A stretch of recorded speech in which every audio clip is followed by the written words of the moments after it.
Vous avez l'impression que je suis là. Eh bien, c'est pas vrai. Je ne suis pas là. Et je vais vous le prouver. En ce moment, à Paris, porte de Versailles, du 28 octobre au 1er novembre, se déroule le Salon du chocolat. Est-ce que vous croyez que moi, habitant Paris, j'avais vraiment envie de venir aux Utopiales de Nantes alors qu'il y avait le Salon du chocolat? La réponse est non. Alors, qu'est-ce que j'ai fait? J'ai envoyé mon corps astral à Nantes et mon corps physique est actuellement en train de se goberger, de se rouler dans des tonnes de chocolat noir, de plonger dans des piscines de chocolat fondu. Enfin, il prend son pied. Et ce que je viens de vous dire, je vais vous le prouver. Parce que, je ne sais pas si vous connaissez le roman de Raymond Queneau, Icare. C'est un roman dont le héros s'envole, quitte le roman au milieu du roman. Il disparaît. Eh bien, moi, le fait que je n'ai envoyé que mon corps astral à Nantes a eu une conséquence directe sur le catalogue des Utopiales de cette année. Si vous l'ouvrez page 12, vous voyez que après Hugo Bellagamba figure Pierre Bordage. Or, entre Bellagamba et Bordage, il devrait y avoir Berthelot. Et Hugo Bellagamba m'a confirmé ce matin que j'y étais bien. Or, le fait que je n'y sois plus prouve quand même qu'il y a un problème dans la notion même de réalité.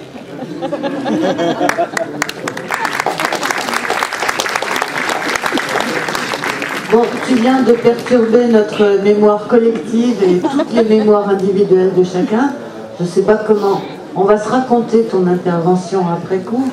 Mais est-ce que, je vais me tourner vers Pascal, est-ce que Francis est schizoïde?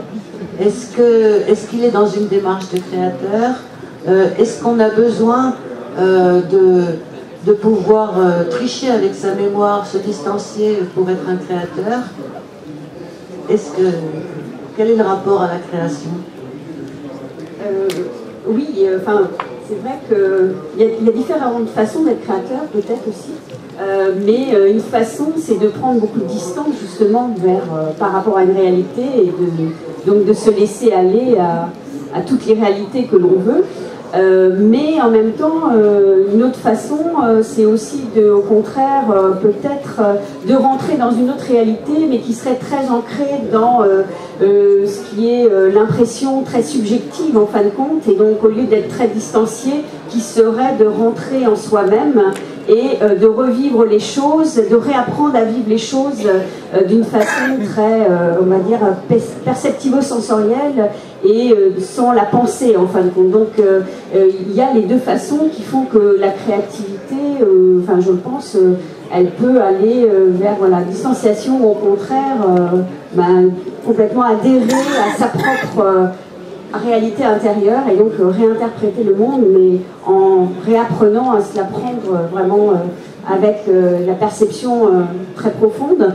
Donc enfin moi c'est ce que je pense. Après je vais laisser peut-être parler les créateurs, mais ce que l'on voit, enfin pour reprendre les mécanismes de la mémoire, on voit qu'il y a vraiment deux forces qui coexistent en chacun d'entre nous. C'est le principe qu'on appelle le principe de réalité, donc le fait de s'interroger sur ce que je revis ou auquel j'accède, est-ce que c'est vraiment comme ça que je l'ai vécu, etc. Et puis ce qu'on appelle le principe de cohérence, c'est-à-dire la représentation que je crée, est-ce qu'elle est compatible avec la représentation que j'ai de moi-même ou du moi-même désiré ou de moi-même fantasmé. Et donc de toute façon, c'est aussi, il faut que ça aille avec cette représentation. Et donc je vais repeindre en rose peut-être certains épisodes de ma vie pour qu'ils soient plus agréables à me représenter ou d'une autre façon. Mais donc on est toujours entre ces deux phases, donc il y a vraiment ça aussi tout à chacun, pas seulement pour la création. Alors je laisse Oui, alors si on continue sur l'approche scientifique de la question, il n'y a pas toujours dans une approche scientifique cet enjeu énorme qui est la définition de sa propre identité qui est quand même une question philosophique intime et personnelle et extrêmement puissante. Il y a des enjeux plus distanciés dans la plupart des approches scientifiques. Les mathématiques elles-mêmes, au-delà d'être un système formel puissant, on ne sait pas vraiment si elles ont un enjeu.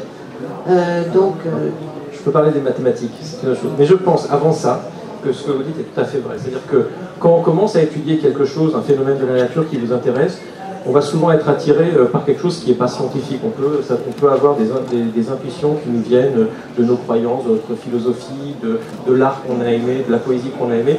Mais à la fin, le travail que l'on va sortir pour envoyer un article scientifique, c'est complètement déshumanisé. Et c'est ça qui est assez extraordinaire, c'est que la science, au départ, on part sur des questions qui nous sont importantes, parce qu'on ne travaille pas autant sur des sujets si quelque part elle ne nous excite pas tous les matins et se poser la question, parce que c'est beaucoup de travail, c'est aussi beaucoup d'excitation.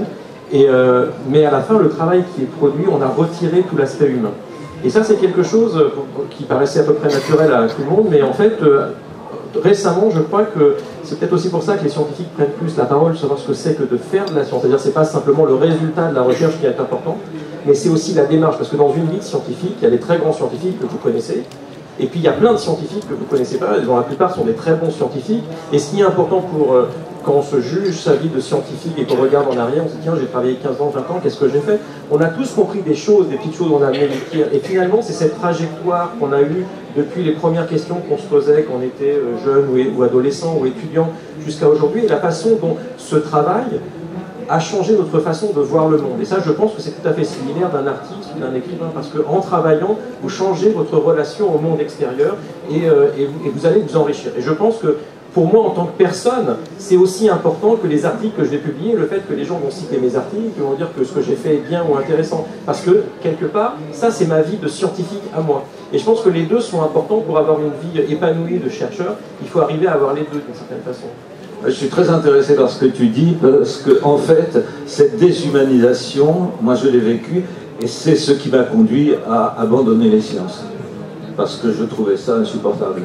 Parce que je ne trouvais dans la recherche scientifique aucune réponse aux questions essentielles que je me posais. Mais je suis d'accord avec toi, et je pense que ça a beaucoup changé. Quand j'ai commencé à faire de la recherche il y a une vingtaine d'années, c'était exactement comme ça, et j'ai l'impression que de plus en plus, ça se réhumanise. C'est-à-dire qu'on se rend compte que c'est pas simplement une création de savoir et que nous ne sommes pas des machines ou des robots à créer du savoir, mais ce sont des gens qui créent ce savoir.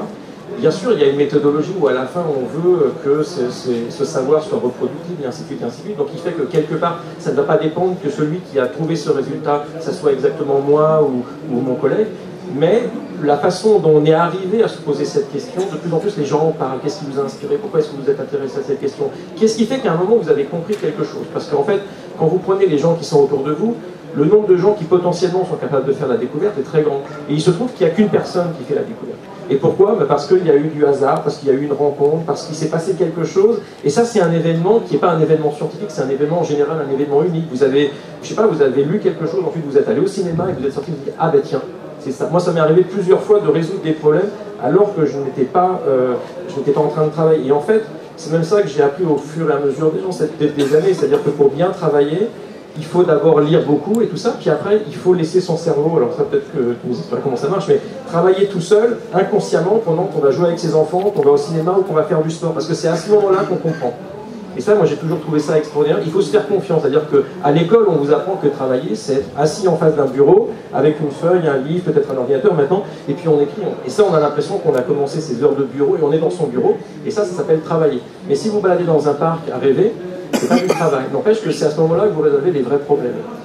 Et ça, c'est aussi important en termes de la façon de la relation qu'on a au travail. Et je pense que c'est un petit peu la même chose qu'un artiste. C'est-à-dire, il y a un moment, il va falloir trouver l'inspiration, il va falloir trouver la clé. Et ça, c'est pas en restant des heures devant un bureau. Quand on est un scientifique, je ne suis pas sûre qu'il y ait beaucoup d'autres occasions que les utopiales de raconter comment on travaille et comment une idée vous est venue.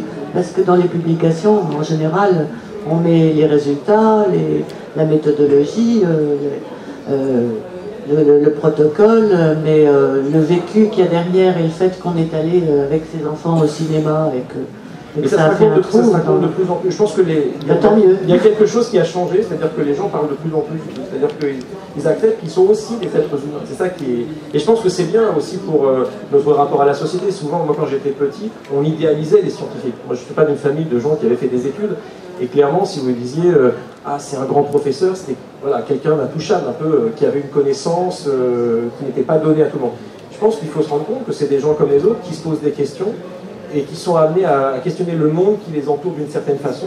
Alors on y arrive peut-être parce que quand on est petit, on est juste bon en maths, on ne sait pas pourquoi, c'est comme ça, comme d'autres savent dessiner. Et je pense qu'il faut utiliser les facilités qu'on a dans la vie pour pouvoir questionner le monde qui nous entoure. Et on peut devenir scientifique, mais voilà, les gens sont des êtres normaux comme les autres, et ils ont une vie comme les gens. Et d'ailleurs, quand vous êtes dans le métro, vous ne savez pas si quelqu'un est un scientifique ou un artiste.